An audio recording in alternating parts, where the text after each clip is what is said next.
parasimpáticas.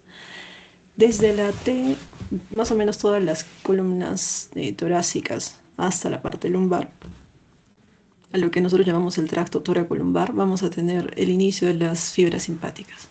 Mientras que a nivel del encéfalo, tronco encefálico y a nivel sacro vamos a tener la parte del sistema nervioso parasimpático.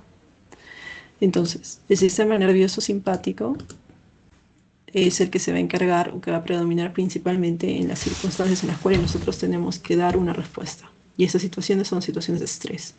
Le llaman lucha o huida.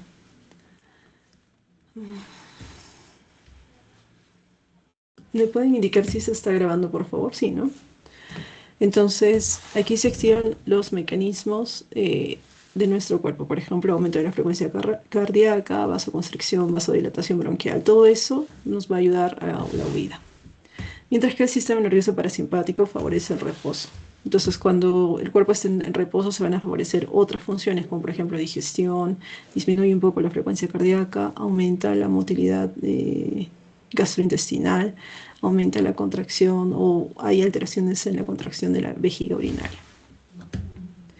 Ahora, con respecto al sistema entérico, vamos a ver que el sistema entérico tiene una autonomía funcional y ese es el siguiente tipo de sistema nervioso autónomo. Esa autonomía funcional es porque el sistema entérico casi tiene su propio cerebro. De hecho, hay más células o más neuronas en el sistema entérico que en el propio cerebro. Por tanto, es capaz de funcionar independientemente del sistema nervioso central. Es capaz, pero no es que siempre lo haga. Recibe modulación tanto del simpático como del parasimpático. Y, por ejemplo, un clásico neurotransmisor entérico es la serotonina. La serotonina se segrega en grandes cantidades, por ejemplo, cuando las personas consumen chocolate. Entonces, aquí hay una fuerte conexión de neurotransmisores, neuronas, que están relacionadas con el sistema entérico. Como estamos viendo, las funciones del sistema autónomo es regulación. Regulación, ya sea a través de la estimulación o a través de la inhibición. Y va a controlar la mayoría de las funciones viscerales. ¿Cuáles son las funciones viscerales?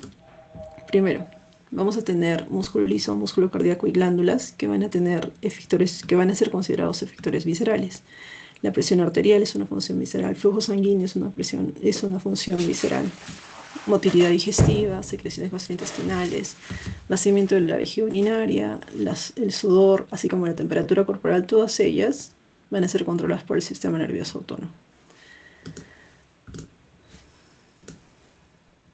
Además de eso, nosotros, además de sus tipos y sus funciones, vamos a ver algunas características.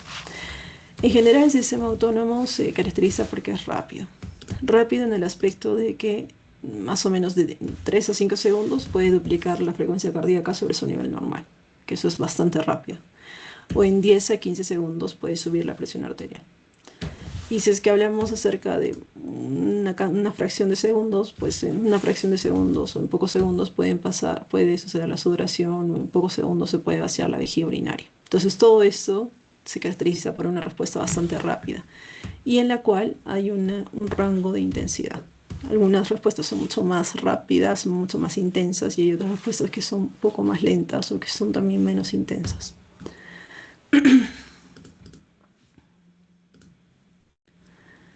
Respecto a la organización general, para que nosotros entendamos cómo funciona el sistema autónomo necesitamos recordar los centros. Los centros donde van a estar los centros operativos del sistema autónomo, la médula espinal, tronco encefálico y el hipotálamo. También puede contribuir en menor cantidad la corteza cerebral. Y cuando hablamos acerca de corteza cerebral, estamos hablando acerca de corteza límbica. La corteza límbica puede transmitir señales hacia los centros inferiores y puede influir en el control autónomo. Entonces, cuando hablamos acerca de médula espinal, vamos a ver que las fibras nerviosas simpáticas van a nacer junto a los nervios raquídeos. Entonces, si nosotros recordamos la estructura, nosotros teníamos la parte de la sustancia gris, que era central, la sustancia blanca, que es periférica. Teníamos una formación casi como si es que fuera una mariposa. Y veíamos de que habían nervios, o habrían raíces dorsales y raíces ventrales. Estamos viendo que los nervios raquídeos y las fibras simpáticas van a nacer juntas.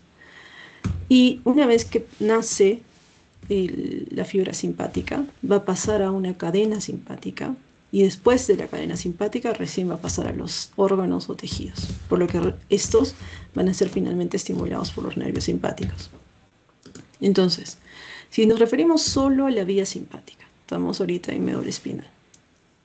Cuando hablamos acerca de médula simpática, estamos hablando acerca de los segmentos modulares T1 a L12.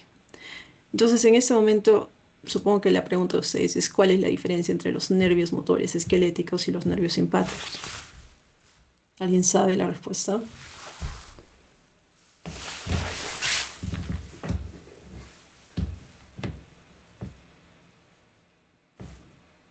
Entiendo que de repente no sepan la respuesta. Entonces, cuando hablamos acerca de nervios motores, por ejemplo aquí, tenemos la zona en donde están haciendo la neurona motora, es la parte anterior. Y esa neurona motora directamente está yendo hacia el músculo esquelético. Entonces, en los nervios motores, o en la vía motor esquelética, solamente hay una neurona después del ganglio, se llama neurona postganglionar. Mientras que, si es que vemos el sistema nervioso autónomo, vamos a tener una neurona, luego vamos a tener afuera un ganglio autónomo, por acá es por donde se está formando el nervio raquídeo, neurona ganglionar, ganglio autónomo, y luego va a haber una conexión y va a haber una segunda neurona, que se va a llamar neurona postganglionar, que va a entrar en contacto con el efector. Por tanto, el sistema nervioso autónomo, por ejemplo, la vía simpática, se va a dirigir desde la médula hasta los tejidos, pero va a estar estimulado todo este trayecto o estar compuesto por dos neuronas. Estamos viendo que una es una neurona preganglionar y la otra es una neurona postganglionar. Y que hay un bypass o hay vamos a decir, que tiene que hacer el relevo, que es el ganglio autonómico. Entonces, si es que ustedes tomaran el metro, empezarían en la zona de la médula espinal, específicamente en las columnas laterales grises intermedias, y de allí iría la primera neurona hacia el ganglio autonómico y de allí tendrían la neurona postganglionar. Esta neurona postganglionar va a terminar en el músculo liso del efector. Entonces, la neurona preganglionar obviamente va a tener su cuerpo, su axón, y va a tener un tipo de neurotransmisión importante. Por ejemplo, recuerden que el cuerpo también le llamamos soma. El cuerpo, en la médula espinal, va a estar localizada en el área toracolumbar, en las astas laterales de la sustancia gris, en los segmentos torácicos, de los 12 segmentos torácicos y 2-3 lumbares. Mientras que el axón va a tener la característica de que va a ser un axón primero mielínico, estamos hablando de las pre, tipo B, y que nos va a permitir tener eferencia toracolumbar. El tipo de neurotransmisión va a ser con acetilcolina. ¿Qué pasa en la segunda neurona? La segunda neurona es una neurona postganglionar. Ya estamos llamando neurona postganglionar o segunda neurona. Sabemos que ya no está en el sistema nervioso central. El sistema nervioso central nosotros decíamos encéfalo y médula espinal. Al estar fuera del sistema nervioso central ya se considera sistema nervioso periférico. Va a estar caracterizado por un cuerpo y por dendritas. Y estas van a estar en conexión con el ganglio autónomo. El axón es un axón específico, es un axón que no tiene mielina, mientras que el axón preganglionar es un axón mielínico tipo B, el axón postganglionar es un axón amielínico tipo C. Y el tipo de neurotransmisión que va a ser desde la neurona postganglionar al receptor periférico va a ser noradrenalina. Entonces aquí ya estamos viendo dos neurotransmisores, acetilcolina y noradrenalina. Ok, entonces, si hacemos una comparación entre el sistema motor somático y el sistema nervioso autónomo, cuando nosotros hablamos acerca del motor somático, vemos que los órganos efectores del motor somático son los músculos esqueléticos. La neurona sale, la neurona motora, y llega a un músculo. Mientras que en el sistema nervioso autónomo, los órganos efectores es el músculo cardíaco, el músculo liso y las glándulas. Con respecto a los ganglios, sabemos que en el motor somático no hay ganglios, mientras que en el sistema nervioso autónomo los cuerpos celulares de las fibras postganglionares del sistema autónomo van a estar ubicados en ganglios paravertebrales, prevertebrales y terminales. Respecto al número de neuronas, habíamos dicho que el motor somático solo tiene una, mientras que el autónomo tiene dos. Respecto al tipo de unión neuromuscular, sabemos que el motor somático tiene una placa terminal motora, que lo vimos cuando hicimos la parte de muscular, mientras que el sistema nervioso autónomo no hay una especialización en la membrana postsináptica y todas las áreas de células de músculo liso, no es músculo esquelético, van a contener proteínas receptoras para los neurotransmisores. Es decir, que vamos a tener receptores. En el caso de la parte simpática, estamos diciendo que son receptores para adrenalina, o sea, son receptores adrenérgicos. Respecto al efecto, el efecto del impulso nervioso sobre el músculo en el motor somático es solo excitador, mientras que en el sistema nervioso autónomo, estamos hablando del músculo liso, puede ser tanto excitadora como inhibidora. Si estamos hablando acerca del sistema autónomo parasimpático o si es que estamos hablando acerca del sistema autónomo simpático. Respecto al tipo de fibras, estamos viendo que el tipo de fibras van a ser en el sistema somático, motor somático, de conducción rápida. Suelen ser gruesas, de 9 a 13 micrómetros, suelen ser mielinizadas. Mientras que estamos viendo que en el sistema nervioso autónomo vamos a tener una conducción lenta. Ahí van a haber algunas fibras preganglionares que van a estar ligeramente mielinizadas, pero son delgadas, y las fibras postganglionares hemos dicho que inclusive son amielínicas y muy delgadas, casi de 1 micrómetro. Y hay un efecto en la desnervación. ¿Qué pasa si es que se desnerva el motor somático? Nos va a dar una parálisis flácida y atrófica, mientras que en el sistema nervioso autónomo se van a alterar el tono y las funciones musculares. El tono y las funciones musculares persisten y las células blanco muestran hipersensibilidad por desnervación. ¿Listo? Entonces esas son las principales diferencias. Entonces, recorramos un poquito la división simpática. Aquí nosotros tenemos la parte rojita de la T1 a la L2, hemos dicho que puede ser L2 o L3. Vamos a tener la médula espinal o el área toracolumbar que corresponde al sistema nervioso simpático.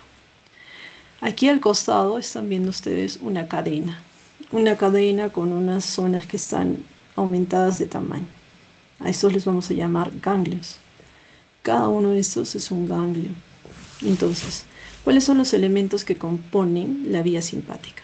Los elementos que componen la vía simpática son dos cadenas de ganglios simpáticos paravertebrales, ganglios prevertebrales y nervios que se extienden desde los ganglios hasta los diversos órganos internos. Hemos dicho que estos nervios van a ser parte de la segunda neurona.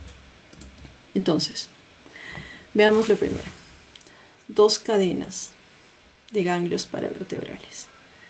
Si yo tengo un corte, estas son las costillas, estos son los músculos intercostales, aquí tenemos el cuerpo vertebral y en la parte interna tenemos la médula espinal, esta es la aorta. A los costados del cuerpo vertebral vamos a encontrar estas que son las cadenas ganglionares. Miren lo que está sucediendo aquí. Aquí yo tengo la médula espinal con sus raíces posteriores y sus raíces anteriores. También le llamamos raíz dorsal, raíz ventral. Y de esta raíz ventral está saliendo componentes para el sistema simpático. Pero gracias a ramos comunicantes están haciendo un stop en esto, que son los ganglios simpáticos de las cadenas paravertebrales. Entonces, primer componente, las cadenas paravertebrales que interconectan los nervios raquídeos en la zona lateral de la columna vertebral. Segundo componente, los ganglios prevertebrales. Aquí, por ejemplo, pueden ver un corte en el cual tienen ustedes a los riñones con las glándulas suprarrenales, tienen a la aorta abdominal y ya tienen a las ilíacas. Aquí ustedes tienen el diafragma.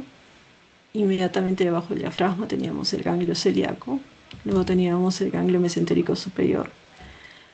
Si recuerdan, también teníamos componentes del ganglio mesentérico inferior.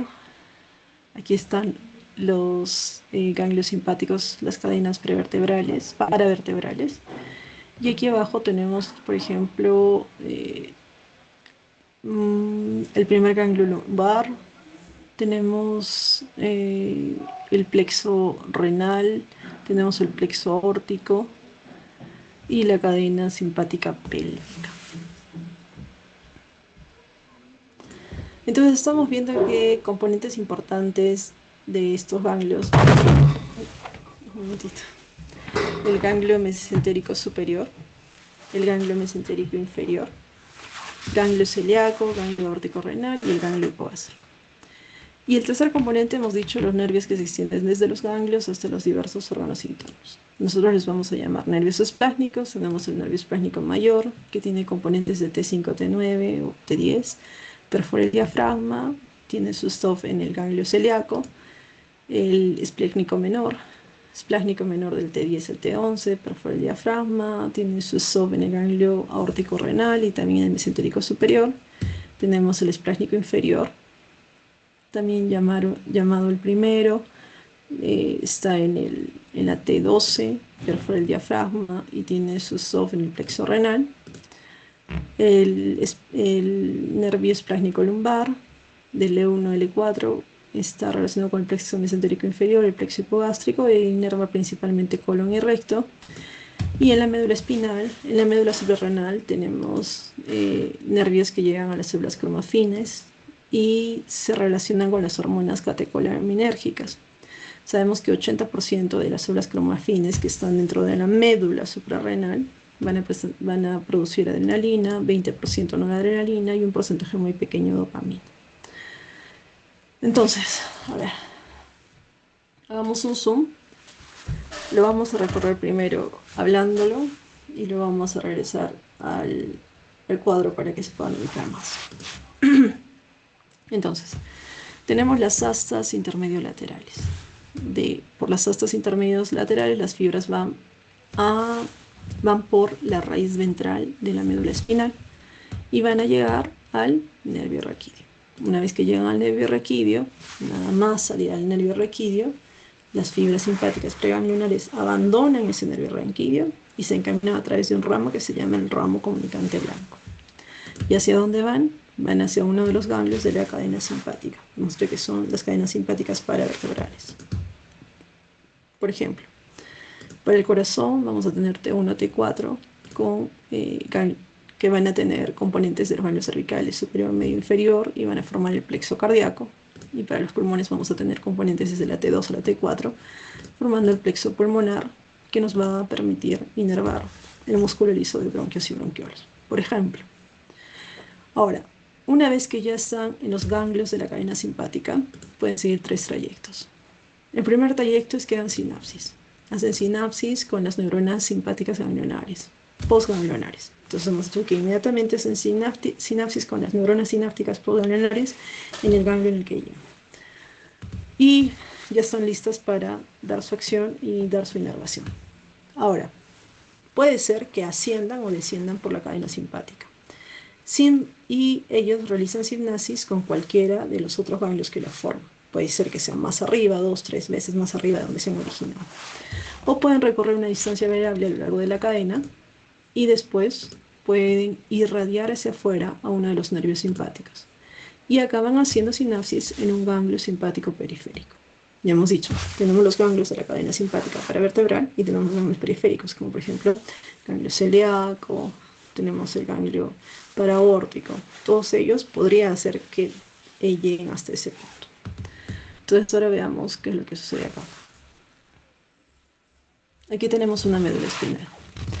En la médula espinal teníamos su componente posterior, llamado también el área dorsal, y teníamos el componente anterior, llamado también área ventral. En la zona intermedia, casi intermedia, vamos a tener el asta intermedio lateral. Y de allí va a salir la raíz ventral. Por la raíz ventral me está saliendo este componente simpático.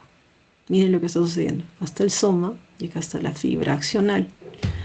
¿Y qué está pasando con la fibra axonal? Está saliendo con el nervio espinal.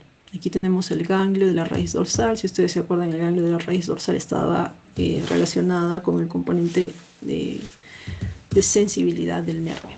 Entonces aquí estamos viendo de que parte desde la zona media, intermedio lateral, recorre la raíz ventral. Y cuando ya ha salido y ya se ha formado el nervio espinal, se separa. Se separa y llega a la cadena simpática. Hemos dicho que la cadena simpática puede tener 3 vías. La primera vía, la vía del ramo comunicante. Hemos dicho que puede ascender o puede descender. O se puede hacer directamente o puede de repente hacer una sinapsis con un ganglio colateral. Por ejemplo, en este caso tenemos un ganglio celíaco y aquí está la segunda neurona. Entonces aquí, por ejemplo, está haciendo sinapsis dentro del ganglio a ese mismo nivel con la segunda neurona. Aquí está haciendo arriba. Por ejemplo, aquí está yendo a los músculos lisos de los vasos sanguíneos, directores del pelo. Aquí abajo está haciendo con el comunicante gris. Solamente para que recuerden, las que están entrecortadas son la parte de la segunda neurona. Entonces estamos viendo que cuando salen y llegan a otro ganglio, están formando los nervios esplácnicos. Listo. No es muy difícil. Quizás solamente recordarles esto. A ver. Por ejemplo, para los ojos. La división simpática para los ojos tiene origen en la parte preganglionar, en la T1. Eventualmente puede tener un componente de la cervical 8, pero primordialmente T1. ¿Y de dónde vienen las fibras postganglionares? De los ganglios cervicales. Ahora, cuando vemos cabeza y cuello, tenemos desde T1 hasta T4 sus fibras preganglionares y tenemos los ganglios cervicales para las fibras postganglionares.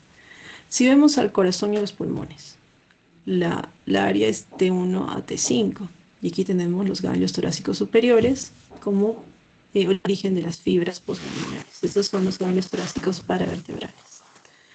Cuando vemos acerca de las extremidades superiores, de T2 a T9 tenemos los ganglios cervicales inferiores y los torácicos superiores paravertebrales. Si vemos las vísceras abdominales, tenemos desde T4 hasta T9 con fibras postganglionares que dan colaterales en el mesentérico superior y en el ganglio celíaco. Por ejemplo, el sistema urinario.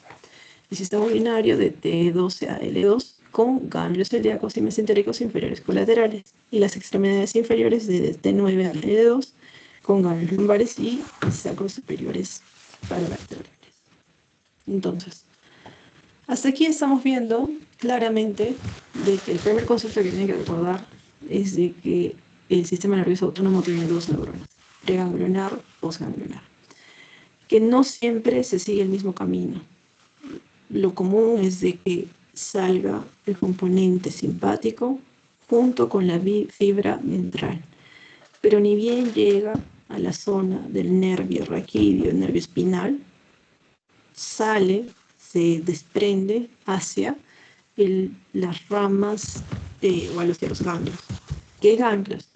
Directamente puede terminar en el ganglio paravertebral o puede seguir otras vías. Sube, baja o se va hacia los ganglios periféricos.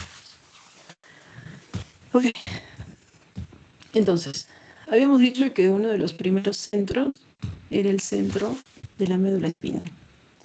Pero no es el único centro. Habíamos dicho que el tronco cefálico era otro centro del sistema nervioso. El tronco cefálico es donde se inicia la vía parasimpática. Ya sabemos que la vía parasimpática se va a encargar de funciones de regulación durante estados de reposo y conservación de energía. Primordialmente funciones de digestión, almacenamiento de energía y reducción de la frecuencia cardíaca. ¿Dónde está la neurona preganglionar? El cuerpo o soma va a estar en el encéfalo, en los núcleos de los nervios craneales, 3, motor ocular común, 7, facial, 9, glosofaringio y 10, el vago o neumogástrico.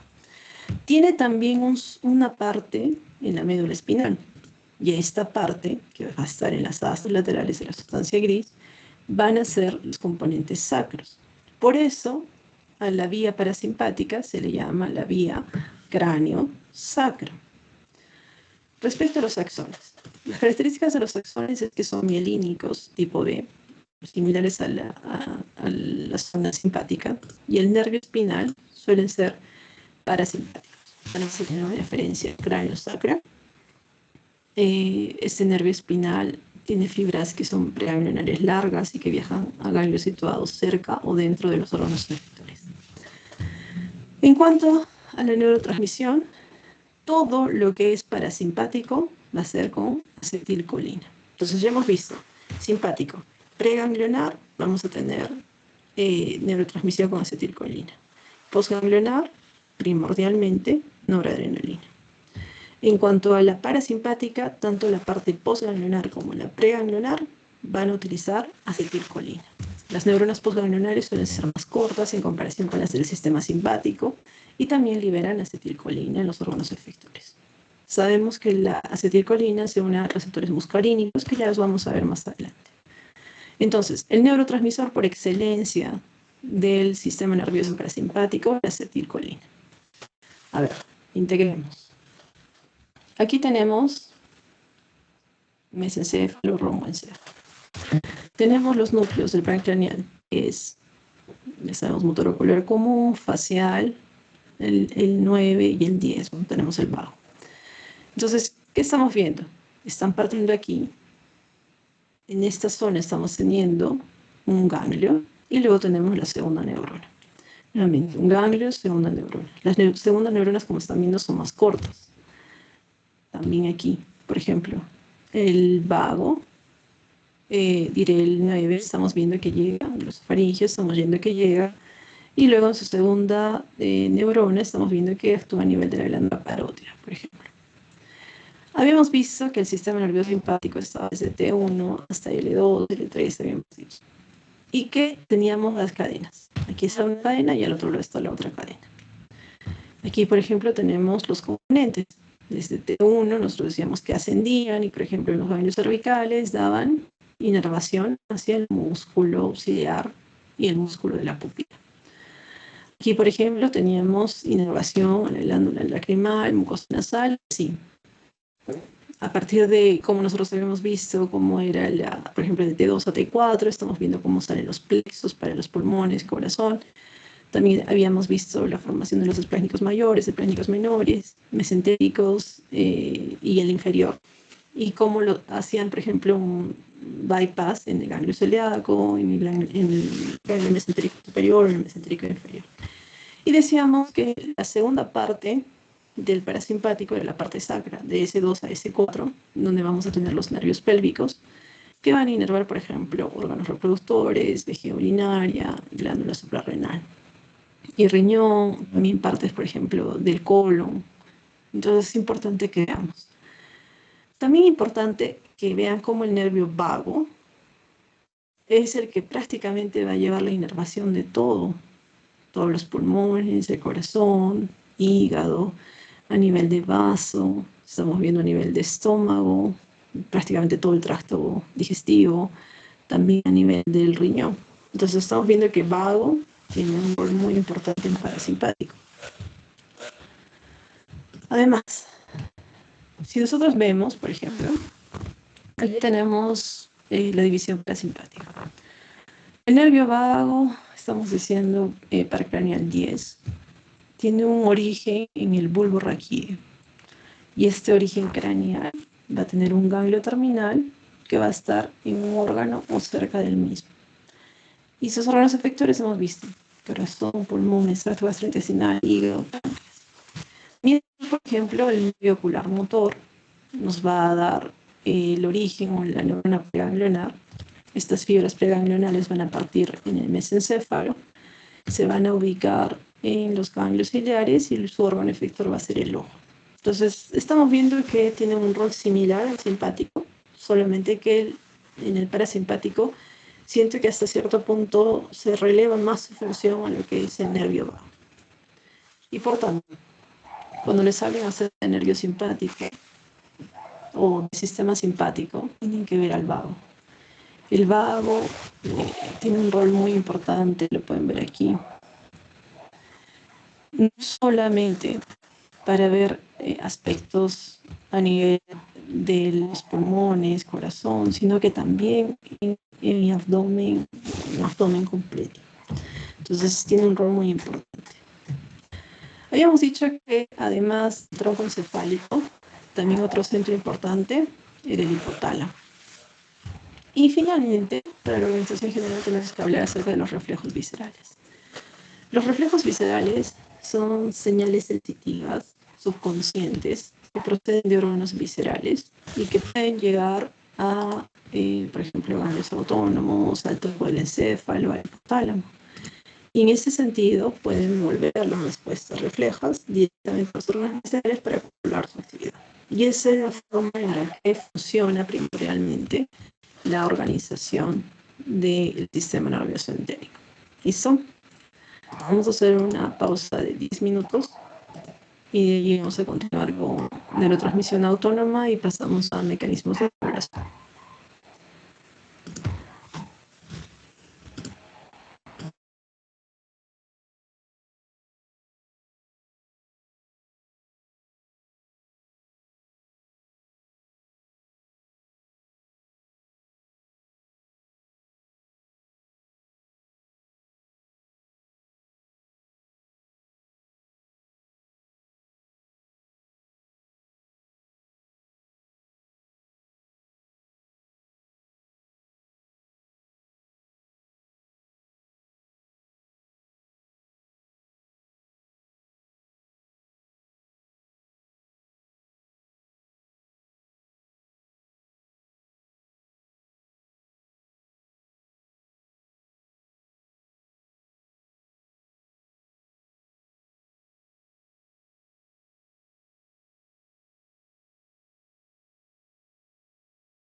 Ok, continuamos.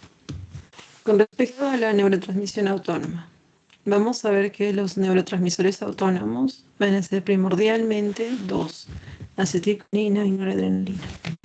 Cuando hablamos acerca de acetilcolina, vamos a ver que es el principal neurotransmisor del sistema parasimpático. Hemos visto que se liberan en neuronas preganglionares.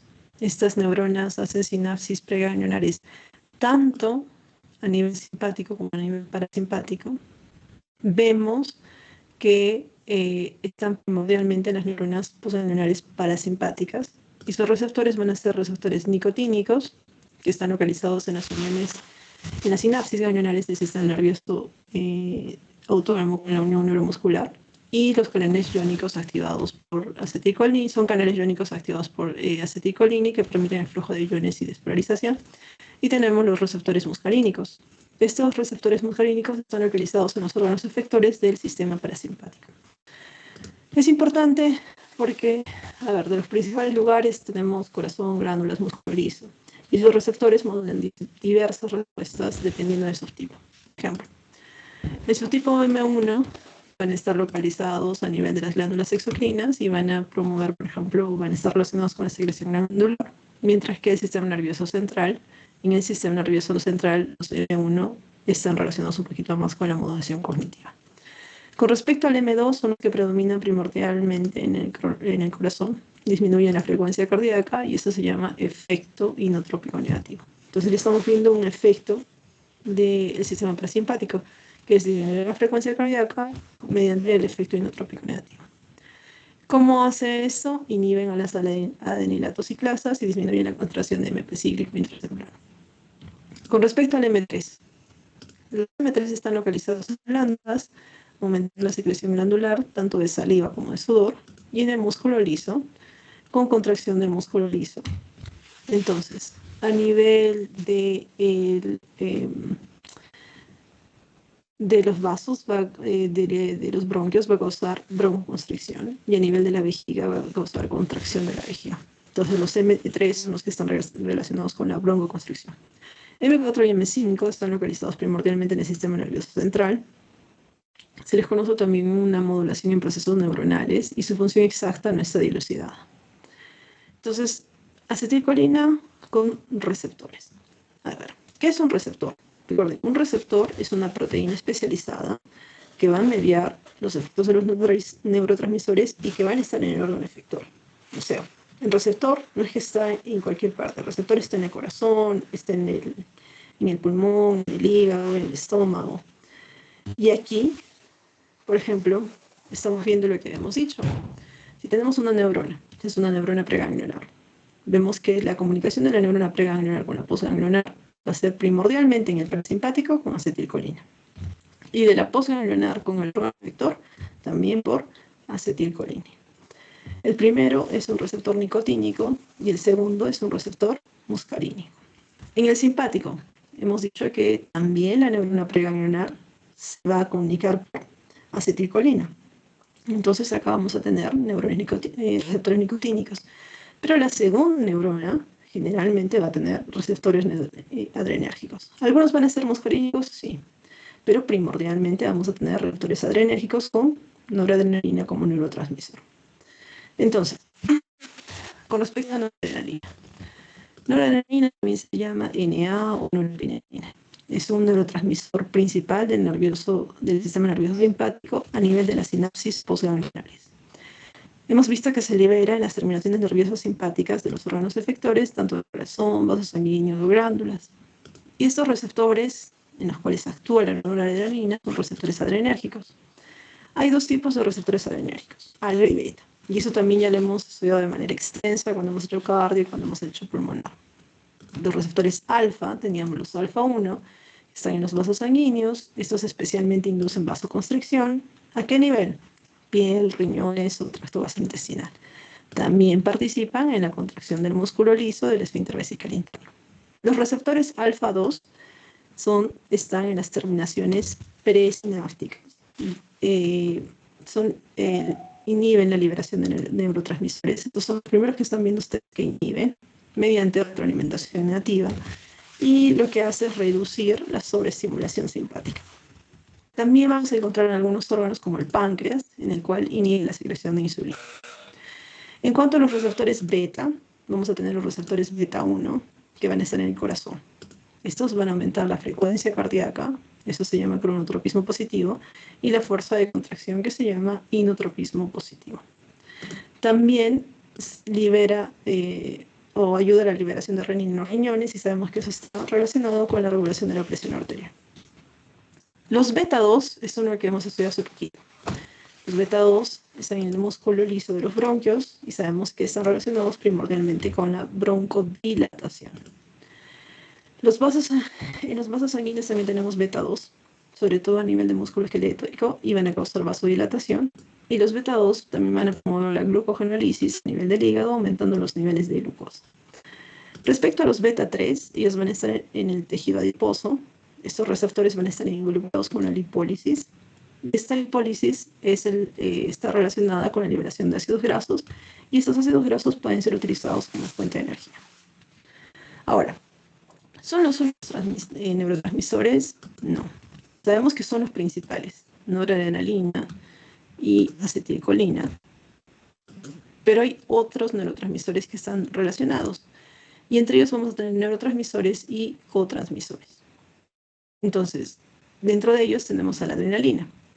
La adrenalina es secretada en la médula suprarrenal, si ustedes recuerdan, actúa sobre los receptores adrenérgicos alfa y beta y potencia la respuesta simpática en acciones de estrés. Entonces, cuando hay estrés, se secreta, bueno, va a activar el sistema simpático, pero el sistema suprarrenal, a través de la médula, va a generar adrenalina. Esta adrenalina va a actuar a nivel de los receptores adrenérgicos alfa y beta, que ya sabemos que son simpáticos, y eso va a potenciar la respuesta simpática.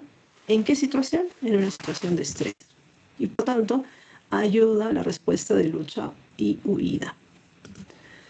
La dopamina tiene un papel en algunas neuronas simpáticas, especialmente en los riñones. Aquí vamos a tener receptores dopaminérgicos de 1 y de 2. Los de 1 van a estar relacionados con los vasos sanguíneos renales, facilitando la vasodilatación renal y mejorando la filtración glomerular. Permítanme un momento.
Ok, entonces, receptores 2 van a estar relacionados con las neuronas del sistema nervioso central y límbico. Estos receptores D2 van a modular la liberación de varios neurotransmisores. Por ejemplo, los que acabamos de ver, acetilcolina y noradrenalina.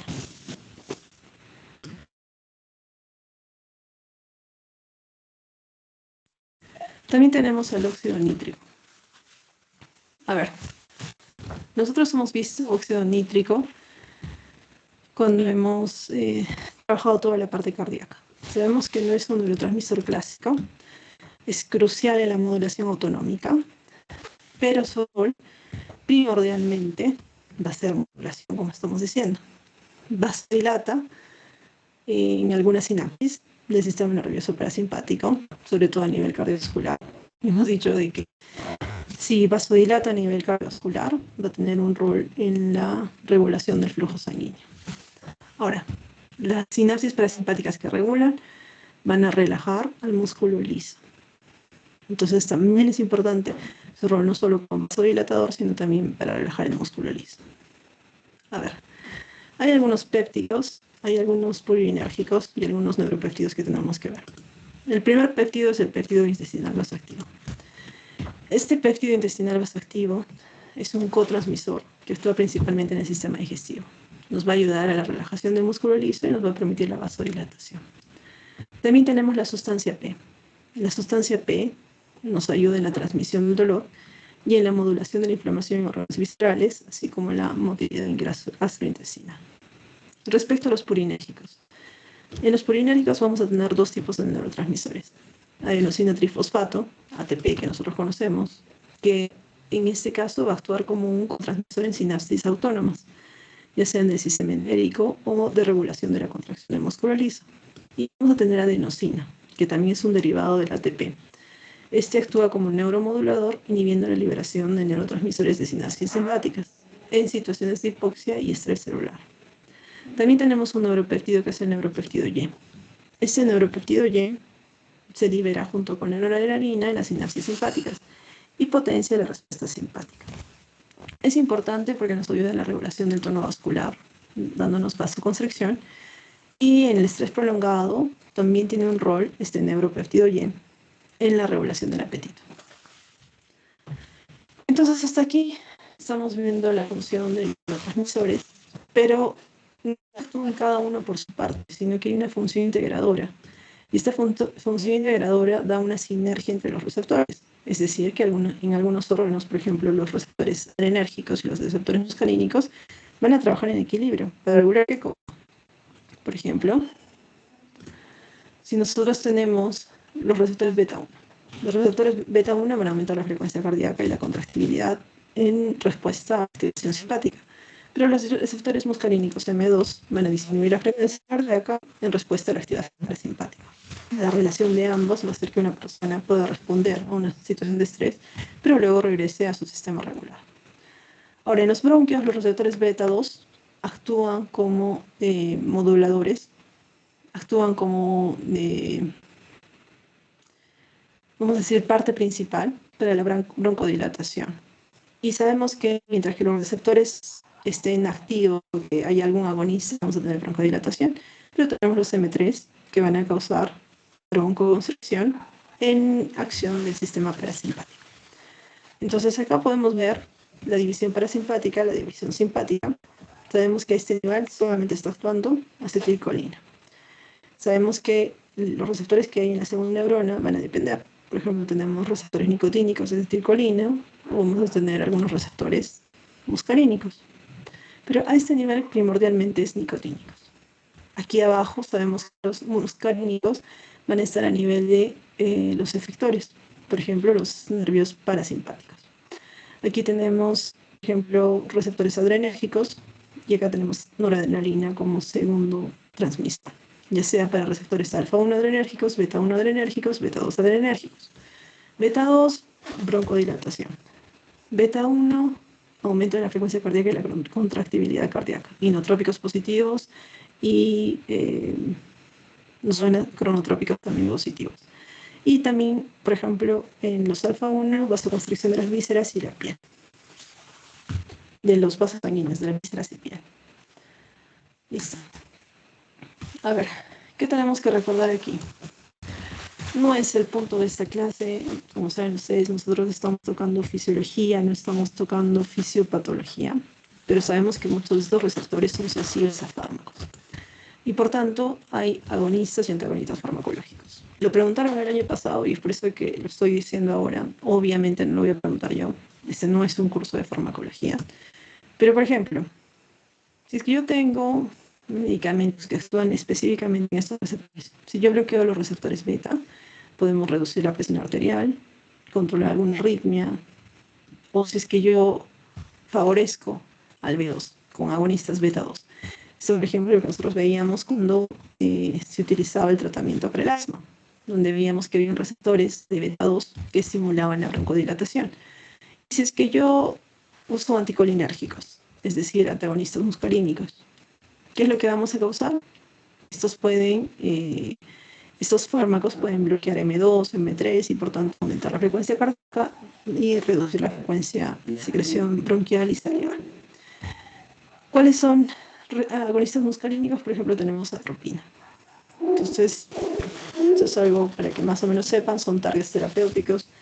Todos los que están viendo probablemente les va a ser de utilidad al próximo año cuando hagan farmacología y tengan que aprender no solamente estas vías, sino quiénes siguen esas vías. Para terminar, sistema nervioso autónomo, vamos a ver los mecanismos de regulación y retroalimentación.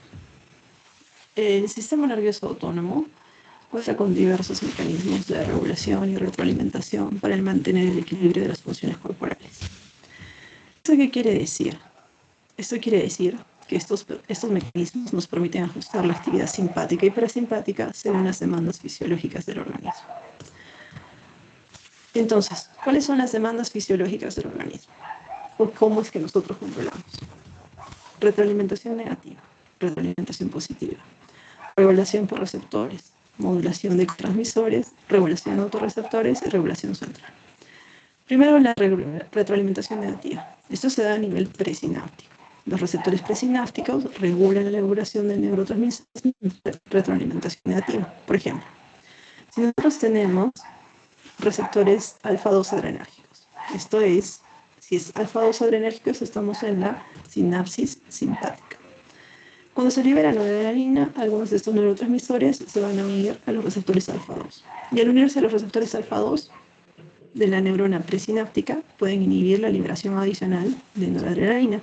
¿Y qué sucede con esto? Se previene la sobreestimulación.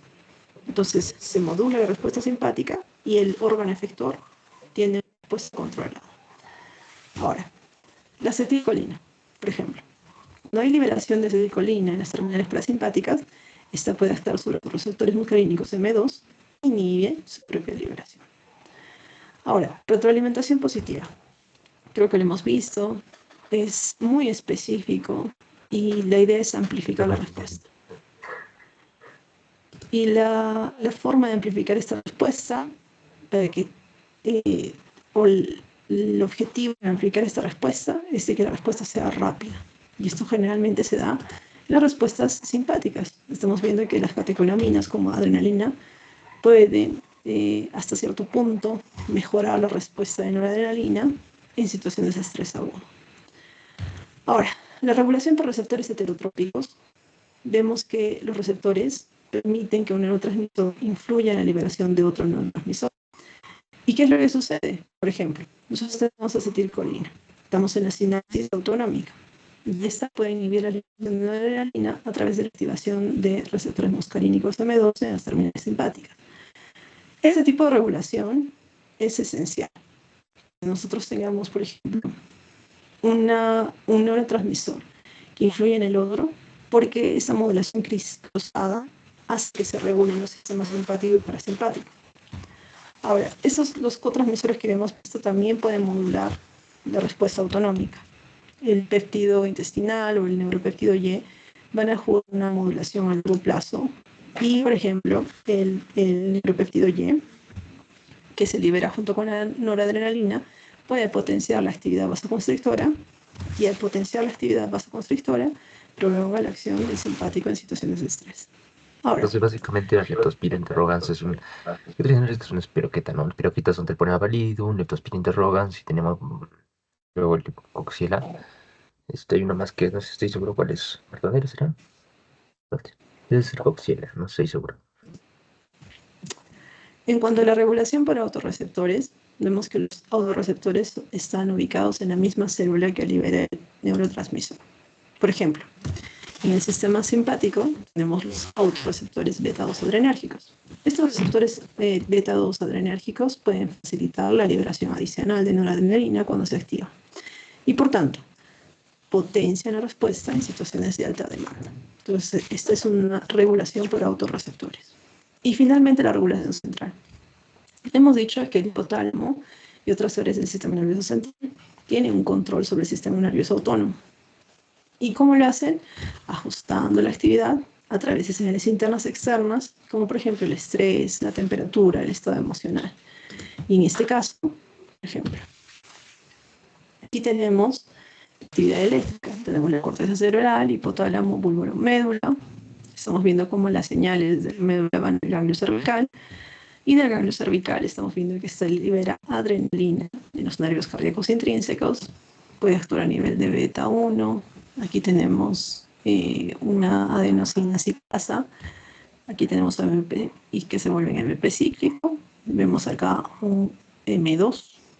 Este M2 está relacionado con la vía parasimpática, ganglios de la raíz dorsal, y acá tenemos varios receptores arteriales. Entonces, el estrés, el estado emocional puede cambiar o puede modificar. Estamos viendo, por ejemplo, beta 1, frecuencia cardíaca. O nos podría mejorar, si es que estamos en un estado emocional adecuado, podría haber una inhibición del mismo o una estimulación de receptores musculares. Ahora, el sistema límbico, que incluye estructuras como amígdalas, también influye en la respuesta autonómica. ¿Cómo así?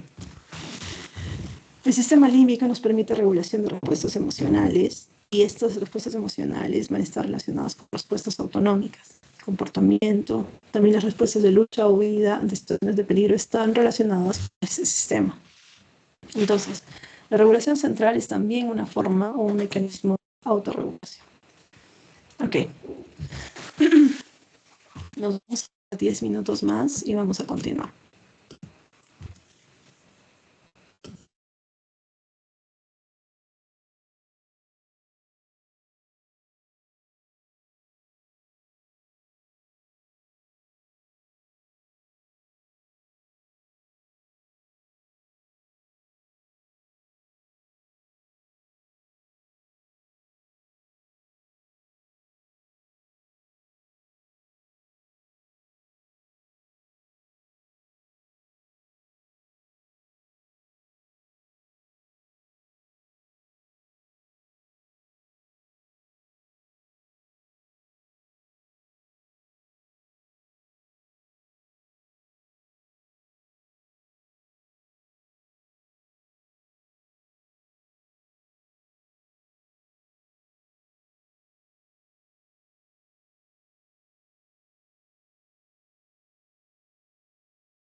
Ok, vamos a continuar con un tema corto, que es justamente a medida de repaso, algo que ya hemos visto en la clase anterior, que son las meninges.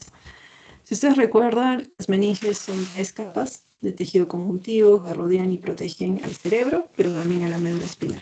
Sabíamos que la dura madre, aracnoides y pía madre.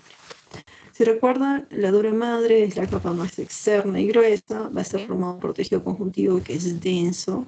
Este tejido es irregular.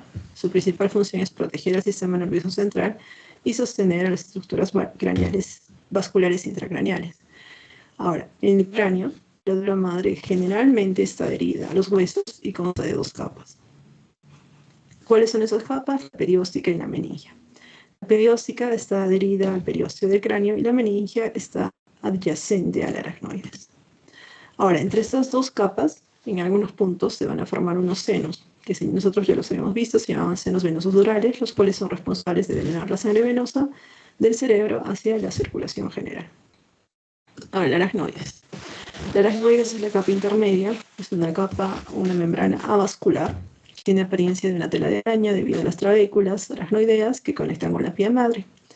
Y entre el aracnoides y la pía madre sabíamos que estaba el espacio subaracnoideo, donde circula el líquido cefalorraquídeo, y este es el espacio que contiene las vellosidades subaracnoideas, que ya habíamos visto que son estructuras especializadas para la reabsorción del líquido cefalorraquídeo hacia los senos venosos.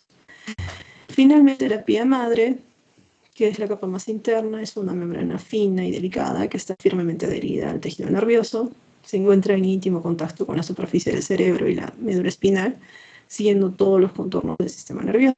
Ahora, la pía, nosotros habíamos dicho que es altamente vascularizada y que también se corre o se va un poquito con los vasos sanguíneos y juega un papel clave en la nutrición de las estructuras del sistema nervioso central. En cuanto a las funciones, sabemos que estas capas actúan como una barrera física funcional que nos permite la protección mecánica del sistema nervioso central, así como la circulación del líquido cefalorraquídeo. Entonces, nos da protección física, especialmente la dura madre, porque proporciona una barrera física resistente que protege al cerebro y a la médula contra acciones mecánicas. Asimismo, amortiguan. Sabemos que el líquido cefalorraquídeo está en el espacio subaracnoideo, amortigua el cerebro, reduciendo el impacto de los golpes del cráneo. Nos ayuda con la circulación del líquido cefalorraquídeo. Sabemos que el aracnoides con sus vellosidades permiten la reabsorción hacia el sistema venoso y la producción y circulación del líquido cefalorraquídeo en el espacio subaracnoideo contribuye al espacio de la homeostasis intracraneal. Y finalmente, el suministro vascular. Sabemos que la pía madre, al estar adherida al sistema nervioso y rodeada de vasos sanguíneos, va a facilitar la entrada de nutrientes y oxígeno al cerebro y a la médula espinal. En general, tenemos que recordar los espacios que se generan entre estas capas de las meninges. Tenemos el espacio peridural, que está entre la dura madre y los huesos del cráneo o la columna vertebral. Sabemos que el espacio epidural contiene tejido adiposo y plexos venosos en la columna vertebral, pero si nos vamos al cráneo, este es un espacio virtual, no existe como un espacio natural. Ahora, ¿puede llenarse con sangre en caso de una hemorragia epidural? Sí. Y por tanto, aquí se va a formar un hematoma epidural. Ahora, el espacio subdural es el que se encuentra entre la dura y el aracnoides. Al igual que el espacio epidural es virtual en condiciones normales, pero se puede acumular sangre y nos da una hemorragia subdural. Cuando tenemos un sangrado tipo de hemorragia epidural, este suele ser un sangrado o un traumatismo de tipo agudo, mientras que si tenemos sangre o un espacio de acúmulo de sangre en la zona subdural, nosotros vamos a decir que este es un sangrado crónico. Respecto al espacio subaracnoideo, nos damos cuenta que entre el aracnoides y la pía madre sabemos que existe el líquido cefalorraquídeo, las trabéculas aracnoideas y cómo se riega el cerebro. Además que aquí se almacena el líquido cefalorraquídeo, se produce el líquido cefalorraquídeo, circula el líquido cefalorraquídeo y también este es el espacio donde se pueden producir las hemorragias subaracnoideas, que sí las vimos en la clase pasada. Entonces, es importante que recordemos eso para que podamos ver la meningitis. Una de las patologías que nosotros tenemos que recordar son las infecciones. Las infecciones a nivel del cerebro se van a dar de acuerdo a las estructuras, por ejemplo. Pueden ser que se afecten las meninges o el parénquima cerebral, o según el tipo de microorganismo. Creo que esto ya lo conocen ustedes. Según el tipo de microorganismo pueden ser bacterias, virus, hongos u otros. Pero lo importante es de que estos cruzan la barrera hematocefálica e invaden de manera directa. Como saben, la barrera hematocefálica debe ser suficientemente fuerte para poder sobrellevar justamente cualquiera de estas infecciones. Entonces, ¿cómo es que invaden? Puede ser que haya una fractura, puede ser que haya un orificio de bala, puede ser que haya una contaminación, ya sea en una cirugía, a través de la anestesia o de repente en un procedimiento como la punción lumbar. Entonces, alguno de estos microorganismos podría potencialmente colonizar esta área que no debería de tener alteraciones. Entonces, vamos a ver en las meninges. Cuando hablamos acerca de la infección de las meninges, nosotros le llamamos a esto meningitis. Por definición, la meningitis es una inflamación de las meninges. Usualmente está causada por infecciones bacterianas o virales. Y en esta, además de la infección que estamos viendo, la inflamación es lo que va a ser representativa en este cuadro. Entonces vamos a tener una inflamación tanto de la pía como del aracnoides. Y el espacio del líquido supraracnoideo, donde esté el líquido suprarraquídeo, va a llenarse, va a inflamarse, va hasta cierto punto tener esos microorganismos que rápidamente se van a diseminar a través del cerebro, alrededor del cerebro y la médula espinal. Ahora, ¿por qué nos interesa saber esto? Sabemos que había un término que nosotros hemos definido como la presión intracraneana. Y la meningitis puede aumentar la presión intracraneal, puede alterar la función cerebral y puede llevar a complicaciones si no se trata rápidamente.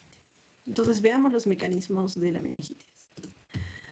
Los mecanismos de la meningitis, bueno, tenemos tipos, infecciosa y química. Nos vamos a enfocar en la infecciosa. Vamos a tener la meningitis infecciosa aguda, la purulenta y la linfocítica aguda. Cuando hablamos acerca de la infecciosa aguda, casi siempre hablamos acerca de la meningitis bacteriana. En cuanto a la biología, sabemos que pueden ser una serie de microorganismos. Entre ellos, por ejemplo, Streptococcus pneumoniae, como neumococo, suele darse en poblaciones extremas, tipo jóvenes o adultos mayores. La Neisseria meningitis o meningococo suele darse en entornos, por ejemplo, como de milicia. Streptococcus del grupo beta, recién nacidos. También podría ser por bacilos gram-negativos, por Listeria monocytogenes o Haemophilus influenza. Y sabemos que la incidencia de meningitis por Haemophilus influenza ha disminuido muchísimo gracias a la vacunación. En cuanto a los factores de riesgo, vemos que aquellos que de alguna manera alteren la barrera hematocefálica, como por ejemplo un traumatismo craneoencefálico con fracturas del cráneo, podría relacionarse. Sabemos que el oído va a estar cercano a áreas en las cuales podría haberse expuesto. Por ejemplo, los pacientes con otitis media, con sinusitis, con mastoiditis, son también pacientes que podrían tener meningitis. Lo mismo los pacientes que han sido sometidos a neurocirugía, aquellos que han tenido septicemia severa, inmunocompromiso o tractos sinusoides crónicos, ellos también podrían tener mayor riesgo de tener meningitis. ¿Qué sucede? Sea el mecanismo que sea, esos microorganismos se van a multiplicar. Y al multiplicarse, sabemos que no todos van a poder sobrevivir, muchos de ellos se van a alisar. Y el lugar donde se van a alisar va a ser en el líquido cefalorraquídeo. Al alisarse, van a liberar endotoxinas. Esas endotoxinas son fragmentos de pared celular. Y esos fragmentos de pared celular van a desencadenar que se liberen factores inflamatorios o mediadores inflamatorios. Esta es una secuencia súper compleja de acontecimientos, porque estamos viendo de que regularmente la barrera hematocefálica suele estar doblemente protegida para que no haya tanta respuesta. Y por tanto va a haber una movilización a través de la pared capilar hacia el líquido cefalorraquídeo, no solamente de patógenos. Es decir, esos patógenos van a entrar al espacio subaracnoideo, van a inflamar, van a tener el exudado típico, que es un exudado turbio, pus, purulento, sino que también van a permitir o van a permeabilizar para que puedan llegar neutrófilos y obviamente albúmina, porque estamos con un vaso sanguíneo que es más permeable debido a la inflamación. Entonces, eventualmente todo esto va a causar algo muy interesante que es la obliteración de las arteriolas. Y esta obliteración de las arteriolas va a afectar el flujo sanguíneo. También va a haber tromoflebitis de las venas de unión y de los senos nodales, y esto ocasionalmente va a generar congestión vascular e infarto en los tejidos circulantes. Entonces estamos viendo que es un círculo vicioso, porque se genera más inflamación, se genera infarto, se generan zonas de mayor alteración de la homeostasis, y eventualmente esto va a hacer que las meninges se engrosen y que hayan adherencias. ¿Adherencias a dónde? Nervios craneales con parálisis de algunos nervios craneales o adherencias al alterar el flujo de líquido cefalorraquídeo causando hidrocefalia. Entonces, ¿qué estamos viendo? Clínicamente, ¿qué va a presentar el paciente? Al tener una infección, el paciente va a presentar fiebre, además de escalofríos, dolor de cabeza, suele tener rigidez de cuello. Hemos dicho que puede presentar un dolor dorsal, abdominal o de extremidades, suele tener náuseas y vómitos, a veces convulsiona. Si es que hay adherencias, hemos dicho a nivel de médula, podría haber parálisis de nervios craneales, también podría haber signos cerebrales focales debido a los microinfartos. A veces podría darse este exantema petequial. Sabemos que en las áreas donde hay gangrena puede haber equimosis o púrpuras que son palpables. El aumento de la presión intracraneal se va a relacionar con edema cerebral, con hidrocefalia, y esta es una complicación de la meningitis piógena y también aumento del flujo cerebral. Y los signos meningios, que como ustedes ya saben, son la fotofobia y la rigidez de nuca, con el signo de Brzezinski y Kami. Eventualmente, uno de los daños a largo plazo podría ser el daño del octavo craneal, en el cual el paciente podría presentar sordera. A ver, en cuanto al diagnóstico, bueno, nosotros tenemos que ver al paciente como un todo. Hasta el momento yo estoy segura que ustedes ya han aprendido algunos aspectos en microbiología, están aprendiendo algunos aspectos en fisiopato, van a aprender muchos más aspectos cuando hagan semiología. Por tanto, la historia clínica y la exploración física van a ser absolutamente relevantes. Algunos datos de laboratorio, probablemente la función nos va a dar algunas luces, donde el líquido cefalorraquídeo va a ser purulento. Vamos a tener una presión aumentada con altas cantidades de polimorfos nucleares, generalmente más de 90.000 por mililitro cúbico, aumento de proteínas y disminución de la glucosa, ya hemos dicho, llegan albúminas, aumenta la proteína, glucosa, porque los microorganismos están consumiendo la glucosa, podría producir herniación. Por tanto, recuerden que si la punción lumbar aumenta la presión, entonces antes de hacer la punción lumbar hay que hacer una tomografía cerebral previa, principalmente para ver en los pacientes que tuvieron un antecedente de estar en una morfometida, aquellos que tuvieron convulsión previa, aquellos que ya presentan papiledema o aquellos que tengan anomalías neurológicas específicas, no se puede proceder sin antes no haber tomado una tomografía.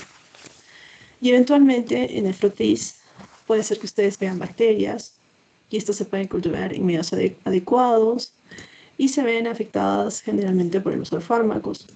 Entonces, en estos casos se usa generalmente aglutinación con látex, o en la mayoría de laboratorios ya se utiliza PCR en tiempo real para poder amplificar, por ejemplo, neumococo meningitis, hemófilos influenza o listeria.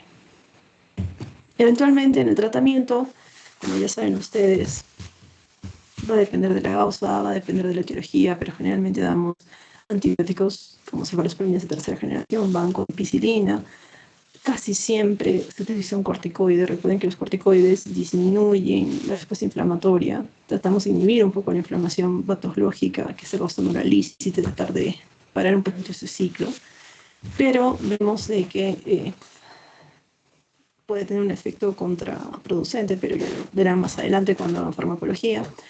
Ahora, las personas expuestas, por ejemplo, un familiar, deben de recibir profilaxis, sobre todo cuando estamos frente a meningitis meningocócica, y existen vacunas con polisacáridos variables que se pueden dar, por ejemplo, a reclutas militares, estudiantes universitarios, para que se pueda prevenir. Ahora, además de eso, sabemos que la meningitis purulenta aguda casi siempre es bacteriana, y la linfocítica aguda generalmente es vírica. Entonces, cuando nosotros hablamos acerca de linfocítica aguda, estamos hablando acerca de una etiología variable. Por ejemplo, enterovirus, Coxsackie, virus del polio, ecovirus, virus de Epstein-Barr, parotiditis, HS o virus del peste del Nilo. Las manifestaciones clínicas en cuestión de cómo vamos a ver al paciente es muy similar a la bacteriana, pero su curso es menos grave. En el laboratorio sabemos que en vez de polimorfos nucleares vamos a tener linfocitos y eso nos va a orientar a que tenemos una infección viral. Las proteínas van a tener una elevación moderada y la glucosa suele ser normal. Las meningitis virales generalmente se autolimitan y suelen requerir un tratamiento sintomático, excepto el virus de Epstein-Barr simple 2. Cuando nosotros tenemos un paciente que tiene una meningitis por virus, virus del herpes simple 2, se va a tratar con aciclovir intravenoso, que es uno de las pocas indicaciones. Listo. Ahora sí. La gravedad, estamos viendo que va a depender de la virulencia del patógeno, de los factores de los hospederos, si está comprometido o no, si es que presenta edema cerebral, si es que hay presencia de secuelas neurológicas permanentes debido a los microinfartos. Y esto va a generar el ambiente por el cual nosotros vamos a definir, por ejemplo, el curso de esta meningitis. Además de la meningitis, tenemos que recordar a la encefalitis, cuando estamos hablando acerca del parénquima cerebral. En la encefalitis nosotros ya tenemos una infección generalizada del parénquima. Por tanto, se da generalmente en pacientes que tienen infecciones virales y el virus que más causan eso son los arbovirus, porque el mosquito, poliovirus, ingesta, el virus de la rabia, mordedura de animales con rabia, y en Estados Unidos el virus de herpes simple que hemos visto, el VHS, o el virus del peste del Nilo son relevantes todavía. En cuanto a la patología, vemos que además de lo que ya hemos mencionado, va a haber una hemorragia necrosante focal. Y esa hemorragia necrosante local va a causar un edema. Recuerden que cuando hay hemorragia, nosotros aumentamos el área y por tanto también se va a generar un movimiento y permeabilidad y por tanto edema. Y esto va a hacer una degeneración progresiva de los cuerpos neuronales, porque al crecer, recuerden que lo primero que se hace es que se aplasta todo lo que hay alrededor. Y por tanto, el diagnóstico va a depender mucho del cuadro clínico, generalmente fiebre, cefalea, rigidez de nuca, pero con mayor frecuencia el paciente va a tener alteraciones neurológicas, como por ejemplo, letargia, desorientación, convulsiones, parálisis, delirio o coma, que no lo hemos visto en la meningitis. Podría suceder, pero con más frecuencia se presenta en la encefalitis. Y bueno, tenemos que evaluar el líquido cefalorraquídeo con características virales que nosotros ya hemos visto. Y también podríamos tener mielitis en la médula espinal. Generalmente la polio puede causar esta alteración. Al localizarse en el cuerno anterior de la médula espinal puede causar inflamación y un cuadro similar al que estamos mencionando a nivel encefálico. Cuando se afecta cerebro y médula espinal se llama encefalomielitis. Y sabemos que sustancias tóxicas, como hemos dicho, la encefalitis química por plomo o por vacunas, como el sarampión, parotiditis, también se han descrito y causan alteraciones que podrían estar relacionadas. ¿Listo? Ok, chicos. Nuevamente vamos a parar 10 minutos y continuamos.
Ok.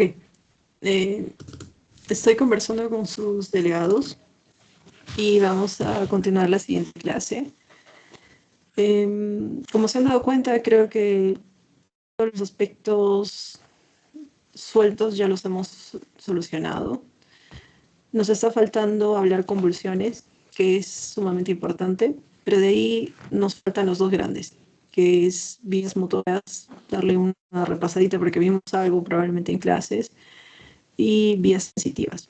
Las vías sensitivas, que incluyen el dolor, van a requerir que ustedes repasen lo que es la corteza cerebral. Entonces, les recomiendo que para la siguiente clase ustedes repasen corteza cerebral para que sea más sencillo para ustedes.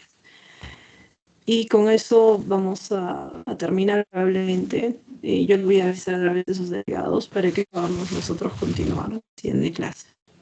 ¿Listo? Hasta la siguiente.